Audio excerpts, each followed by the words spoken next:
Hey guys, Pierre Jordan, Lost Angler, and today we're going to be doing something a lot of you guys have been asking for a long time. We're going to do an install. Yes, we're going to be taking one of our new custom GNUs and adding a new Lowrance unit. So hang tight, stick around, I'll show you how it's done. So there's not a whole lot you actually need. You do need the Lowrance unit. You need a jigsaw, or you can just use a huge bit. Jigsaw works fine. You're going to need an impact driver, ordinary screwdriver, or a power drill, whatever you want to call it. You will need some tunes, a fish, a wire fish, some assorted bits, a lot of silicone, and a heat gun. Now you can get by without the heat gun, but I definitely suggest the heat gun. Like you could use a cigarette lighter or whatever, but definitely get a heat gun, guys. You're going to start doing any of this kind of stuff, heat guns and all that are a must. So here's what you need. Let's get to work. So first things first, we're going to take some masking tape and we're going to put it down on the places we're going to be drilling and that we're going to be doing some cutting on. This is going to keep that fiberglass from splintering, and we're going to show you some nifty tricks to make your installs cleaner and easier. Okay, so now that we've got our unit, we're going to grab it up.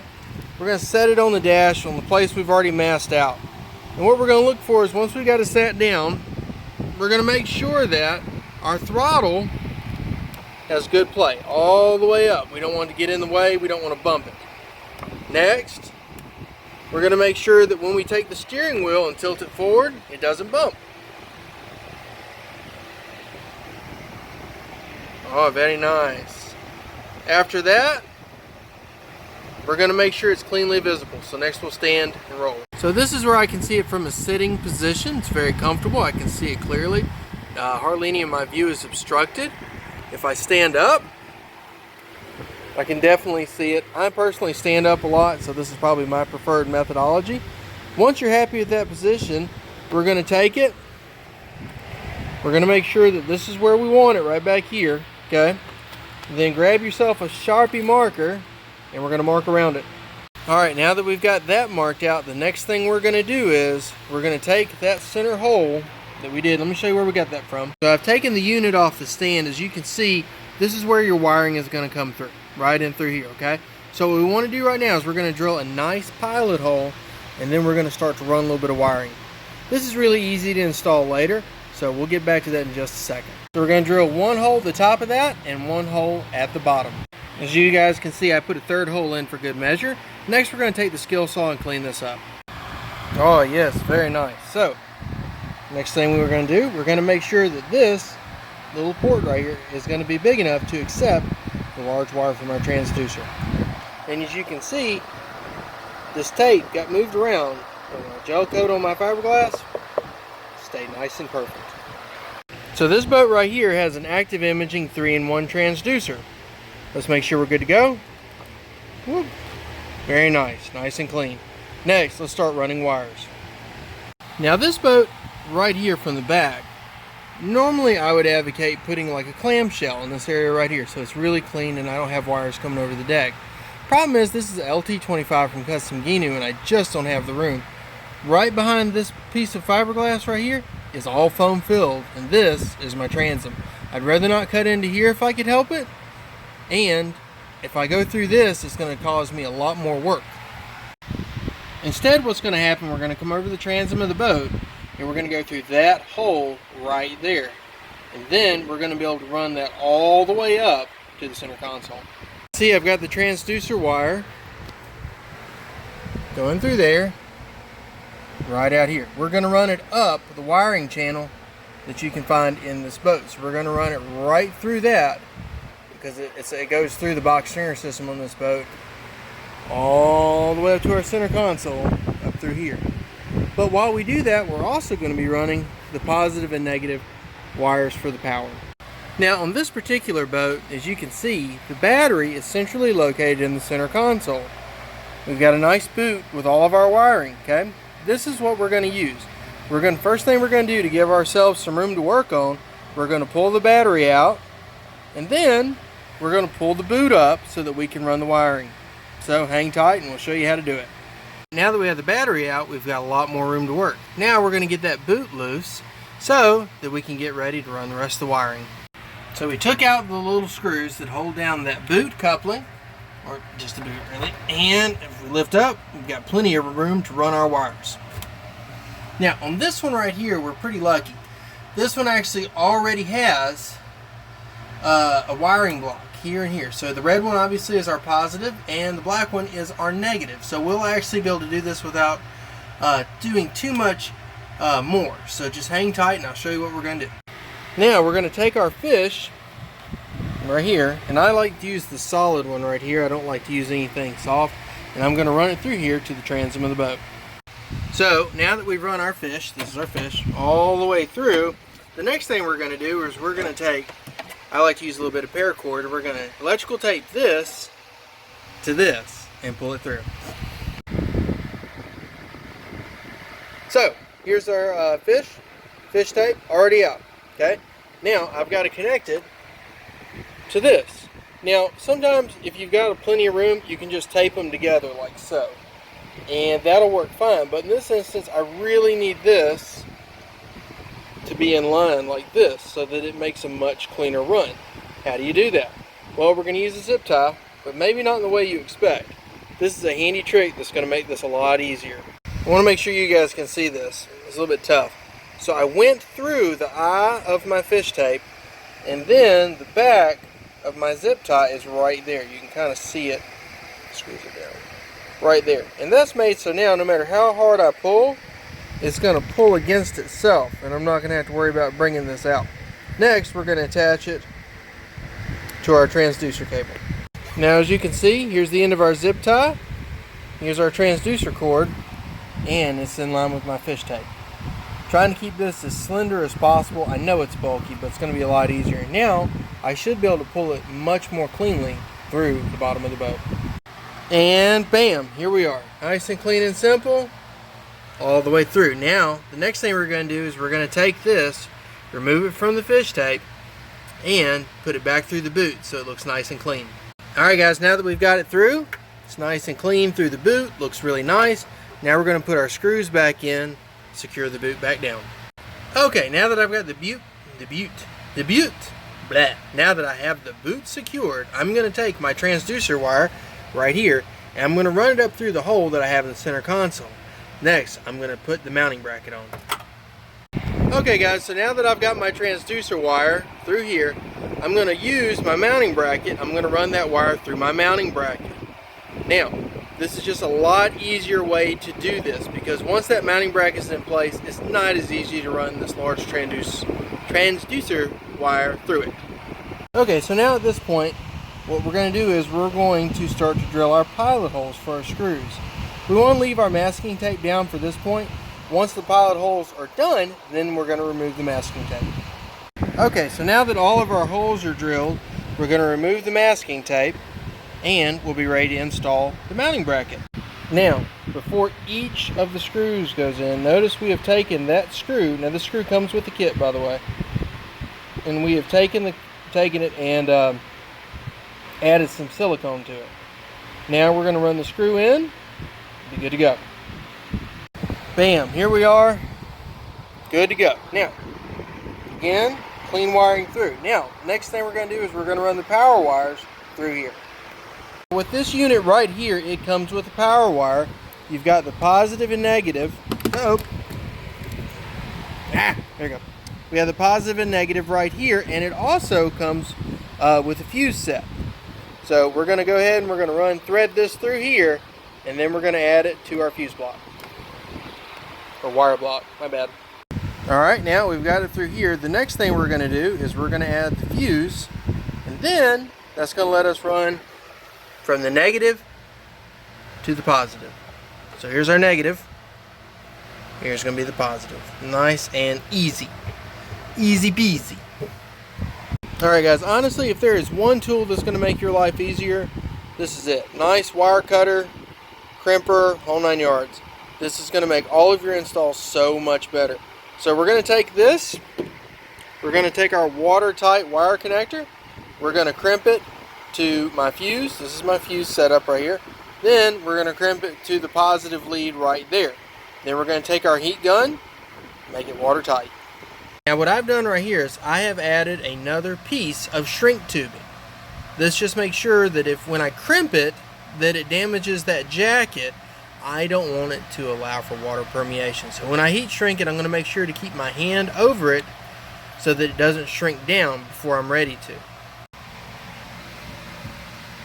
Alright guys, now we're going to take our heat gun right here and we're going to go to town on this thing. Alright, there we go. Nice and clean. Just to be on the safe side, next we're going to run a little bit of heat shrink tubing over it and repeat the process all over again. Okay guys, now that I've got this done, I've got my wire and it's been connected. Next, I'm going to add a terminal ring to it. Same deal again. All we're going to do is we're going to crimp it. There we go. Crimp it to the end of this. Take our heat shrink tubing, shrink around. A little bit of redundancy never hurt anybody, and good to go. Alright guys, here she is, cleaned up and looking nice. Next, we're going to do the same process here on our negative end. Alright guys, now this thing right here comes with a fuse. Make sure you go ahead and put it in the fuse holder before you start trying to screw all this stuff in. Otherwise it just makes your, just adds an extra unnecessary step at an awkward angle. Okay guys, next thing we're going to do, we're going to add the negative end. Notice I've already removed the terminal screw right there. And then, once that's in, I'm going to add in the positive. Go ahead, do yourself a favor, go ahead and pull those screws out. So it's just going to make life a whole lot easier. So then I'm going to screw these back in. Okay guys, there we are. Negative to the positive. Now, let's put our battery back in the tray. Plug everything in. Let's see what happens. Oh, hold on. Oops. I think we better put the transducer on first. Okay guys, we've got our transducer bracket and our transducer. First things first, let's pull these rubber bands off right here. We're going to leave it in this nice styrofoam, and then we're going to screw down with the hardware that obviously comes with right here to the transducer so it stays firm and secure. Okay guys, if you'll notice, this thing's already been ported and done. I've already done a few of the screws, but down in here it's already set up to accept the machine screw and the lock washer. So boom, boom, boom, boom, boom. I'm going to advocate using hand tools on this. Don't over torque this. No point in having the dugga-dugga. You don't need dugga-dugga. You just need a good firm hand. Next, we're going to add the part of the bracket that actually mounts to the boat. You want to do yourself a favor and make sure that the wire is on the inside. This is why you have this nice convenient groove here. Next, we're going to put on the bolt and nut that are supplied. This lets us move this where we need it to. Tighten up to where it moves. This is obviously too loose, but I just finger tighten it. I'm going to take a ratchet and handle that real quick. But anyway, so make it so that you can move it up and down, because we're about to put it on the back of the boat, and we're going to show you also a quick little video on transducer placement. Okay guys, it's on. As you can see, I can move it up and down, but in general it stays where I left it. Okay guys, transducer placement. We want to make sure we have a clean area. We want it to generally be to the right of the motor. The idea of this is it takes up for prop cavitation. We want to check underneath the surface of the boat to make sure that there are not going to be any things that are going to give us dirty water. By dirty water, I mean that there's turbulence in the water. So we want clean water run over our transducer. So if we had a high-speed pickup down there or whatever, that would cause us to change where we put it. We don't want to put it too far to the side, because if we do that every time we turn the boat to the right or to the left, especially if we're turning to the left, it would end up picking the transducer out of the water, and that's just not what we want. We want to maintain true sounding all the way around. So we're going to put it right here. Now, before we start to screw it in or do anything like that, remember, mask it off. Okay, so now that we got it masked off, what we want to do is we want to make sure that when our transducer is in the water, what we want is, you see this particular, you see that ridge right there where it drops down? We want to make sure that it is roughly level with the bottom of the boat. Bam, very nice. Now, we're going to put the bracket flush up against the boat and mark it. Now if you'll notice, the places where you put in your screws are oblong. This means that you can move it up and down as needed. So we've marked in that section where it's going to be at. I'm going to advocate that you make your pilot hole in the center of those marks. Now we've removed the masking tape and we've got 2 super clean drill holes. And we're going to put our transducer up right here, making sure it lines up. Bam. And then we're going to put in our set screws. Since this is going in below the water line, we're going to add a bead of caulk to those screw holes, and just like last time, we're going to add a little bit of caulk, this is silicone, to the set screw itself. And this, I like to let all this dry for 24 hours before I hit the water, and once it's all dry, I can pull off whatever excess is there and gives it a really nice clean look. Quick little tip, notice this is angled up just slightly. The reason is when you're running, the bow is up. So let's say that I'm holding it at level right here, right? That looks nice and level. Well, as soon as the boat gets up on plane, it's pointed down, pointed forward on the boat. So you want to be sitting perfectly level in the water when you're up on plane. So if you angle it just a hair up, you'll have better and truer soundings. Okay, as you can see, there is a whole heap of transducer wiring right here. All we gotta do now is just shove it in there and call it a day. No. No, no, no, no, no. Don't ever be that guy. Clean up your wiring.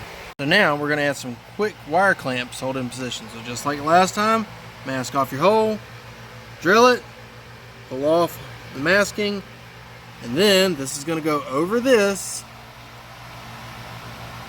and boom, tighten down. Just like last time, a little bit of caulk in the hole because you are below the water line, and a little bit to the screw. You can always clean it up later.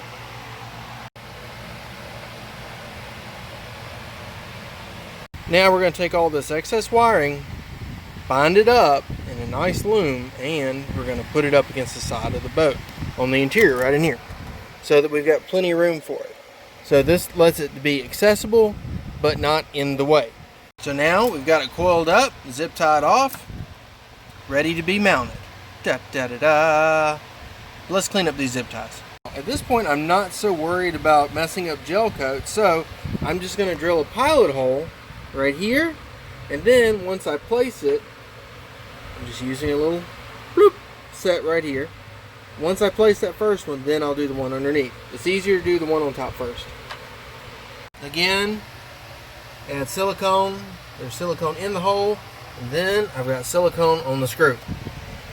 Now, same thing again, pilot hole, caulk, screw. And now, with very little effort and work, we have some wiring that we can be proud of. And clean surface space if we want to mount anything else. Nothing to obstruct our bilge. Easy, safe boating. All we gotta do now is connect the positive and negative leads to the battery and then test out our system. Now, we're just gonna take it, set it on, flip it in. Oh yes, this is very nice. Connect our transducer and our power, turn it on, and let's see what happens. Alright, one of my favorite features of this unit. Let's turn it, let's see what's going on. Let's pull off our screen protector. And da da da da. Hot damn. Alright guys, this is how you install a GPS Fishfinder combo unit. This one happens to be a Lowrance Elite Ti-2, but what we did today will work with any box set unit. So whether it's Garmin, Humminbird, Lowrance, Simrad, or whatever, this is how you do it. If you have any questions, put them in the comments below. Happy to answer it. And guys, we'll catch you later. Let me get this puppy set up. Alright guys, so I hope y'all enjoyed the show. Hope you guys enjoyed how to do this. I realize this is a super long and in-depth video. I apologize for that, but at the same time, rather know how to do it right? So, guys, till next time, see you on the water.